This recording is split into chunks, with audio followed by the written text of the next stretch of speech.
নাম নিব তাহলে উচ্চ আওয়াজে নিতে হবে, তাই নাকি? ঠিক কিনা বলেন? কাকে ভয় করতে হবে বলেন? আল্লাহকে ভয় করতে হবে।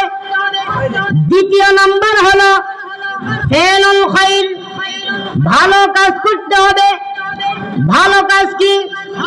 5 ওয়াক্ত নামাজ আদায় করতে হবে, কোরআনুল কারীম তেলাওয়াত করতে হবে, রমজান মাসে রোজা রাখতে হবে। আল্লাহ যদি অর্থ সম্পদ দান করেন আপনাকে হজ করতে হবে, যাকাত দিতে হবে। আর আপনি যদি জাহান্নাম থেকে মুক্তি চান তাহলে আপনাকে সকল প্রকারের গুনাহ থেকে বাঁচতে হবে। কি প্রকারের বলেন? সকল প্রকারের গুনাহ থেকে বাঁচতে হবে। চোখের গুনাহ থেকে বাঁচতে হবে, হাতের গুনাহ থেকে বাঁচতে হবে, জবানের গুনাহ থেকে বাঁচতে হবে, পায়ের গুনাহ থেকে বাঁচতে হবে। তাহলে আপনি কি করতে পারবেন? জাহান্নাম থেকে মুক্তি